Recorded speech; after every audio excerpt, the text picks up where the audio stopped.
Good morning. Well, thank you very much, both Missy and Laura. We're on our very exciting trip to Cuba, and I hear there's a Cuban lunch today. I'm going to have to see if they can call off Congress for a day, because I looked at your agenda. It's going to be much more interesting than the things that happen up on the Hill, and also you're going to have some wonderful sessions and clearly some great food at lunch. So, I'm going to try to compress my talk a little bit. This is one of those rare days on the Hill when something actually is happening, and I have a bill in front of the Agriculture Committee coming up this morning, so I want to pop back up there. But I'm thrilled that you would have me come and speak with you today and get a chance to talk to so many people and so many organizations that I have deep respect for, and very proud to be associated with anyone doing work in the organic field. I will say just a little bit about Cuba. It was a fascinating trip. I had gone in 2003. I just come out of being in a state legislature. I was the majority leader of the Maine Senate. And at that point, there had been some opening up on trade issues, and our state was looking to export potatoes, brown eggs, cattle, a variety of things that were interesting to people. And we took a former governor and educators and physicians and just a whole group of people and learned a lot about what was going on in the country. And then politically things changed dramatically with the next administration, so a lot of those opportunities were over. And now, as we know, the president has been down there. The executive branch has pushed change in terms of our relationship with Cuba as far as they possibly can. And now everything just waits for Congress to lift the embargo, which has a lot to do with politics and less to do with diplomatic relations. As somebody said to me, if we had to treat every country in the world the same way we treat Cuba, and that means there's about 50 countries that we would have to stop trade and diplomatic relations with, including Vietnam and China. So this thing is nuts, let's just say it's nuts. And someday it's going to end, and I was really interested knowing that there have been a lot of agricultural tours to Cuba. Cargill, Monsanto, all the big food companies have been down there either looking to grow more, purchase more, sell more things to them. But the Cubans are so proud of their organic history, which, as you know, kind of came by default when they lost the economic opportunity with the Soviet Union. But they've been organic in their way for a very long time. They have a lot more land that could be cultivated down there. And I just really wanted to get a group of people who could go to show that there is, as you know, huge demand in the organic industry for more products. And we're searching far afield to grow more of that. And why not buy more from a country that's 90 miles away? We also took a couple of companies with us. So we took a lot of people who were interested in purchasing. And then from my home state, we brought Johnny's Selected Seed, which is a small seed company, because they have a shortage of high-quality organic seed. And if they want to grow their industry, as you know, they have to start with better inputs. Johnny's also has a lot of small tools and things geared toward the smaller farmer.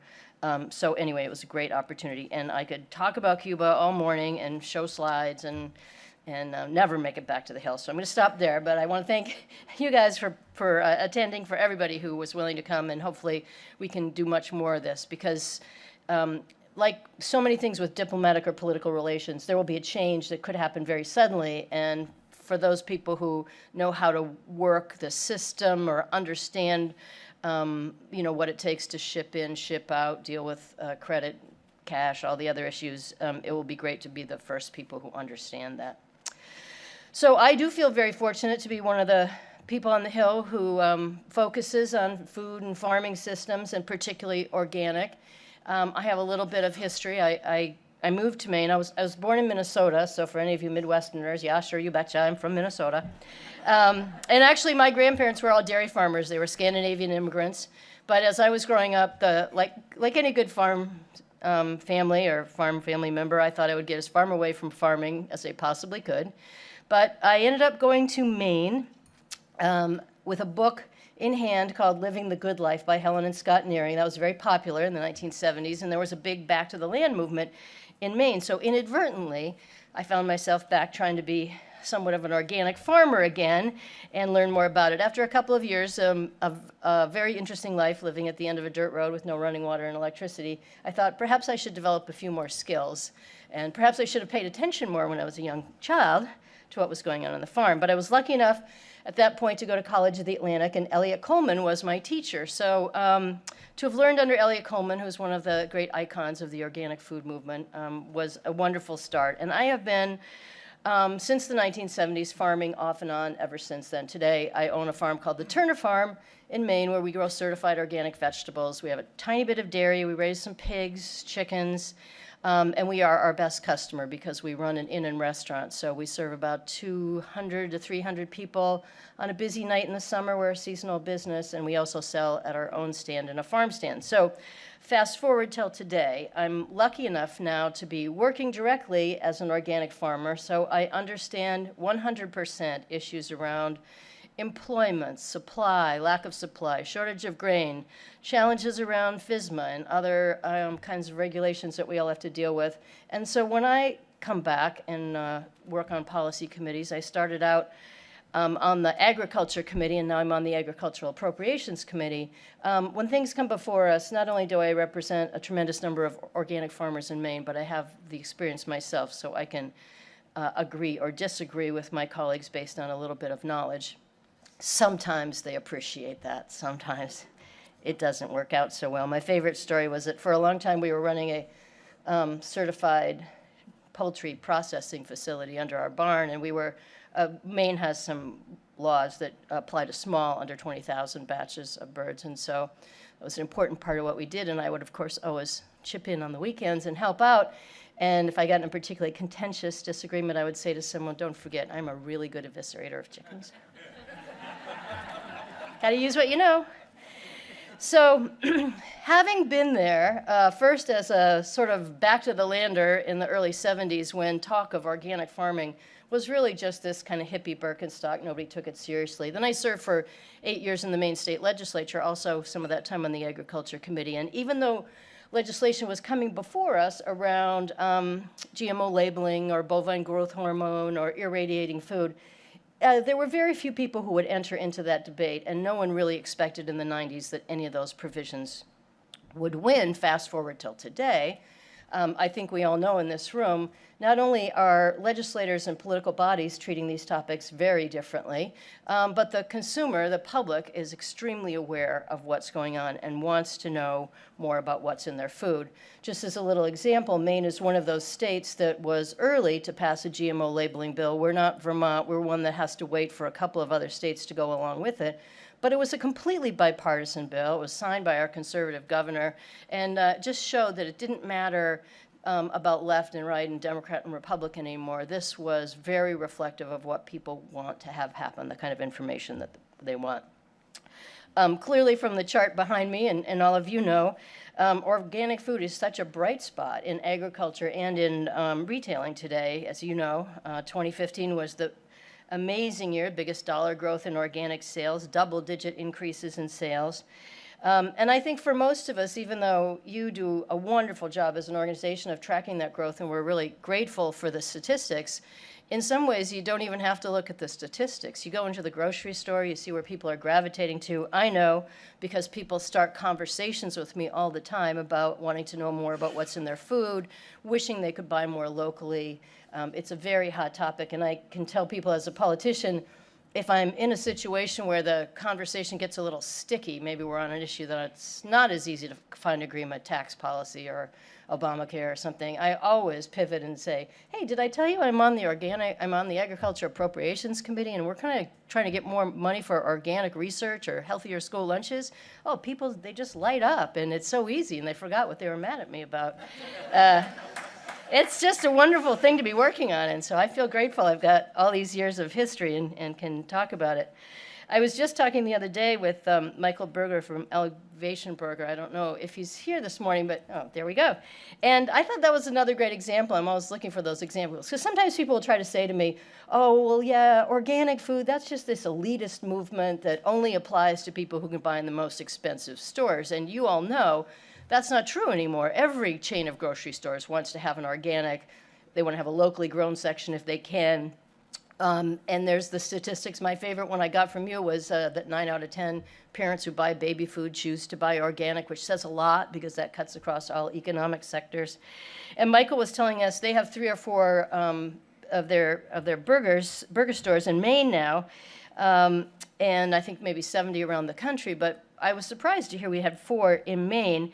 And one of them in Bangor, Maine, is one of the busiest in the country. And Bangor, Maine is a somewhat northern region of our state. Maine is about 30th in per capita income. We really struggle from the loss of manufacturing and a whole variety of changes in our economy. So people don't have a lot of money in their pocket.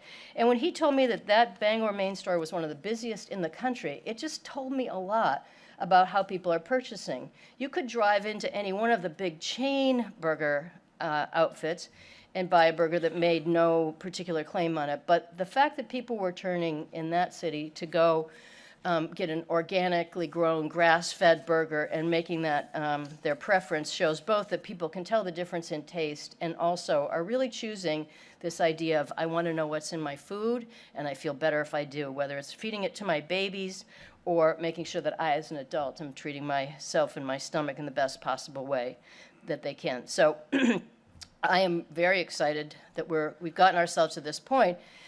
And from the point of view of someone who's working on public policy, I realize this isn't always happening at the same time in Washington, and we've got some great people here I know who deal with these issues at the USDA and help us with the certification. But really what happens a lot is the resources don't link up. I mean, here we've got this amazing opportunity for American farmers to grow more organic, to supply more of the commodities that everybody's looking for. Yet we're not equipped yet at the USDA. And I will say, you're going to hear from the secretary, he's gone a long way toward promoting organics, to putting up websites to show you how to find your local farmers. But last year, we asked, I'm on the Agriculture Appropriations Committee, so we frequently ask questions about how we're spending our money. Of course, that's our oversight. So last year we asked them to look at AFRI. That's the premier USDA research program. And even though we had added in some money in the last appropriations cycle, last year less than 0.1% went into organic research. So it just gives you a sense that we're completely skewed. And if what farmers need to get into it is assistance with organic transition, we know that's very expensive and difficult, and something we are trying to get people more help with, but also the kind of research to help farmers who are making that transition to use less herbicides and pesticides and to know more about how to increase the organic matter and the health of their soil, the fundamentals of organic farming. We can't just say to everybody, well, go find a textbook from 1899 and consult a few things and you'll know how to do this. I mean, we're in a modern era of farming, and there's no reason not to apply many of the modern techniques and understanding that we have to this great opportunity for American farmers. So from the policy perspective, you know, I sort of see this as a dereliction of our duty if we don't supply American farmers with the opportunities that they need, give them better prices, greater opportunities, less contact with toxic substances for themselves and their families, rather than just saying to all the big companies, well, sorry, we don't just make enough of that in America, and maybe you could seek it out in Canada or South Africa, or maybe when Walmart continues to grow their organic food sections in the store, they're just going to have to buy it all in China. And what did that do for American agriculture? And in the end, it will take away from people's ability to trust the organic label, because they'll say, you know, do we really have enough inspectors when all that stuff comes into our country to prove that it's all organic? I don't know. So I think it raises a lot of concerns. We look for these things all the time, and anytime you have the chance to pass items along to us who are interested, we find places like getting rid of the organic crop insurance surcharge in the last Farm Bill, things that we can do to help make those changes, and we're going to continue to try to do that. And now, of course, we're starting to look forward to the next Farm Bill. I will just close by telling you a couple of things that I'm working on right now, not necessarily strictly about organic, but the hearing we're going to today is in the Agriculture Committee, and the Agriculture Committee has decided to hold a hearing on food waste, which is a topic we've taken up over the last year. At first, when I heard about it, I thought, well, I'm not sure I'm going to champion this. I mean, I like those punchy issues like GMO labeling and the ones where you really get into some serious fights. And this one just thought, like, well, food waste, you know, is there really enough there to make it a public policy issue? Well, Turns out we waste 40% of the food in this country. And for the farmers in this room who know how much work went into that food, creating that food, the amount of our water that went into that, creating that food, the resources, you know, when food is moved around the country, as much of it is, that could be 7 days in a truck. That could be 1,400 miles. So that's a lot of just food. That's just a lot of fuel moving it. And the other nice thing about this issue is not only is it a large problem, but virtually everybody had a grandmother who said you shouldn't waste food. So it's viscerally something we know we shouldn't be doing. So we've written a bill, Food Recovery Act, to try to tackle it at all levels, to make it easier for farmers to donate their food. At the retailing level, to get rid of some of the restrictions on donating food, some of the liability concerns that some entities have had, make it easier for food to go to a food bank, make it more possible for donations to be there for either farmers or retailers. Oh, great, thanks. Who are anxious to donate more food.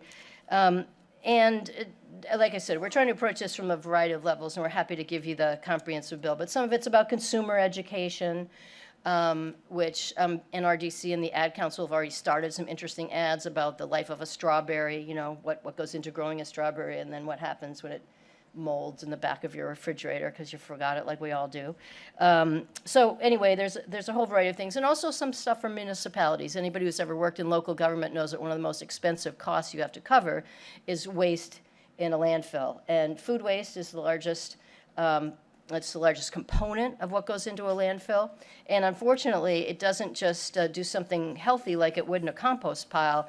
In a land waste facility, it turns into methane gas, which is much more toxic than the other carbon gases we're working on. So it has a huge impact on climate change and global warming. We selected out one little piece of this bill because we thought it would be the most easy to understand. And I'm co-sponsoring that with Senator Blumenthal from Connecticut. And we will be talking about that today. That's just to deal with the date labeling on products. Now, it's a question I sometimes ask. How many of you have ever had a disagreement in your own household about a date label and whether or not it should be thrown away or kept? See? The reason we have considered naming this the Domestic Harmony Bill is because we hate to see those fights spiral out of control and households broken up because of it. But we understand they're for the most part, the only actual regulation of safety right now is on an infant formula. So not to say that there aren't foods that you shouldn't eat after a certain date, but most of those are arbitrary. And for those of you in the manufacturing business, you may use a lot of science that determines what makes you think that it will be freshest and safest by that date.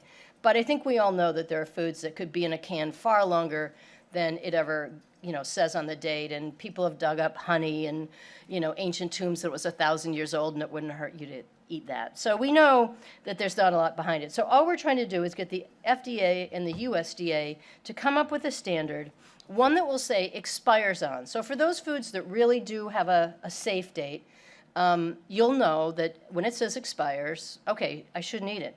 But the other one could just say best if used by. So those best if used by mean if it's a package of crackers, you'll say to yourself, well, it might be a little stale. Maybe I should have a backup bag in case this one doesn't work. Or it might taste perfectly fine. Or I can use it for some other product that I'm making in my own kitchen. So anyway, we think this will go a long ways. And frankly, it would do a lot to reduce food waste in a very cost-effective way. It also would allow in 20 states around the country where there are state laws that say you're not allowed to donate something where the label has expired. It would get rid of that problem. So a lot of retailers or manufacturers who would like to make sure those items go to a food bank or somewhere where someone can benefit from them, they're not allowed to. So that just creates even more waste in places where people want to do the right thing. So I'm going to have to leave in a few minutes to get to my committee, and I know I wanted to have a chance to take a couple of questions, and I'm always happy to be available to any of you anytime that you want to come by my office or call on the phone, but if I can take a minute or two to answer a question, I'll do that, and then if I start running out, it's just because I'm the first person to testify this morning, and God forbid I miss my chance, so. Yep. With regards to the GMO labeling, how do we resolve this issue? Oh. Tom Harding from Lehigh Valley Organic Growers. As you know, we're in a pretty good fight on the GMO labeling issue. And even in this room, we're kind of divided. How do you think we resolve this to where it best serves all parties involved? It's a good question. I mean, I'm still a proponent of a GMO label, and I think we have to be careful not watering it down too much because the public has very high expectations on this. And you can see that, at least in the last round of going at this in the Senate, there wasn't enough agreement on going to a more obscure label. So, honestly, I mean, I think you're making some progress. I know it's very frustrating, and people feel like Vermont is a clicking. That's a clock about to go off, but maybe it won't be resolved by Vermont, and maybe we will. A lot of companies are now voluntarily just going ahead and doing it. Campbell's Soup and some of the bigger companies, and I don't think you're going to find satisfaction on the part of the public until there is something that goes beyond having to read it with a barcode. That's just my feeling. And I know in my state, again, across all demographics, political parties, everything else, it's 90% popular. Yeah. Yeah. Hi. You were great during the last Farm Bill development, introducing marker bills, the Local Food and Farms Jobs Act, or whatever it was, the exact title. But do you have marker bills, in the back pocket and in the pipeline that we could assist you with, or do you want to wait to talk about that for another few months?